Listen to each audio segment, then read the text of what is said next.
আসসালামু আলাইকুম। আজকে আব্বা বাগুন ছিড়বে, তাই আমি ঘুম থেকে সকাল সকাল উঠে পড়েছি। উঠে একটা দৌড় মারছি, তারপরে দ্রুত যাইতেছি আব্বার কাছে। ও মা, দেখি ভুট্টা ক্ষেতের মাঝখান দিয়ে যেতে হয়। যাইতে যাইতে এসে পড়ছি বাগুন খেতে। আব্বার কোথাও খুঁজে পাচ্ছি না, একটু পর ডাকতেছি, পরে আমি একাই বেগুন ছিঁড়া শুরু করে দিলাম। আইসে প্রথমে একটা বড় পাইছি, তারপরে নিচে দেখি আরেকটা, পরে দুইটাই নিলাম।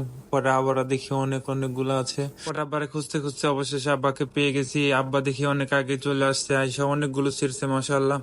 পরে আব্বাকে জিজ্ঞেস করলাম কতগুলো ছিড়বেন, বলতেছে এই ক্ষেত পুরোটা শেষ করতে হবে, মাত্র তো ওই পাশে আরেকটা জমি আছে, ওইগুলো ছিঁড়তে হবে। পরে আমি আব্বাকে বললাম আচ্ছা আমি আপনার ছিঁড়তে হেল্প করি। ওরে আইসা দেখি ছোট ছোট বাগুন, এগুলো আবার কিরকম।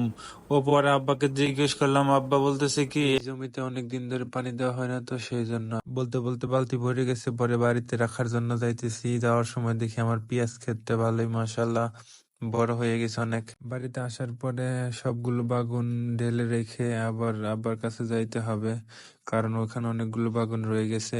এসে দেখি আব্বা আবার বেগুন ছিঁড়া শুরু করে দিছে, আবার বলতে বলতে মাটিতে রেখে দিছে অনেকগুলো বেগুন। সবগুলো বেগুন বালতিতে উঠাই আবার শুরু করে দিলাম বেগুন ছিঁড়া আব্বার সাথে সাথেই। আব্বারে বারবার বলতেছি কখন যাবেন বাজারে, কারণ সবগুলো বেগুন আব্বাকেই বিক্রি করতে হবে। সে নিজে খুচরা বিক্রি করে, কারণ খুচরা বিক্রি করলে একটু লাভ বেশি। এখন বেগুনের দাম অনেকটাই কমে গেছে। যখন আমাদের কাছে নতুন নতুন বেগুন ধরে তখন মোটামুটি মাসাল্লাহ ভালোই দাম ছিল, প্রতি কেজি 50 টাকা 60 টাকা বিক্রি করতো।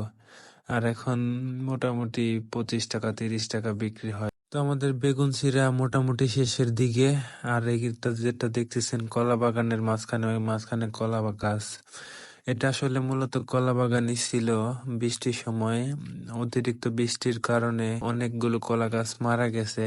দুই একটা ছিল, সেগুলো মোটামুটি এখন ফলন ধরা শুরু করেছে। পুরোটাই মূলত কলা গাছ লাগাইতে চাইছিল, তারপর অর্ধেক লাগানো হয়েছে। দেখি এমন বৃষ্টি শুরু হলো, আর লাগানো গেল না। পরে অনেকদিন থাকার পরে আব্বা বললো বেগুন গাছ লাগিয়ে দিই, পরে পুরোটা বেগুন গাছ লাগিয়ে দিছিল। যাই হোক, বেগুন গাছ লাগানোতে অনেকটা ভালোই হয়েছিল।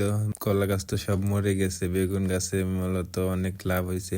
পরে সব বেগুন এনে বাড়িতে ঢালা শুরু করছে আব্বা। আমি বড় বড় বেগুন বড় বড় বেছে বেছে বস্তায় ভরতেছি, কারণ সব বেগুন তো আর এই গামলার মধ্যে নেওয়া যাবে না, তাই দুইটার মধ্যে মিক্স করে নিয়ে যাবে বাজারে। এটা দেখি পোকা বাগুন দেখা যাইতেছে, পরে আমি উল্টায় দিলাম।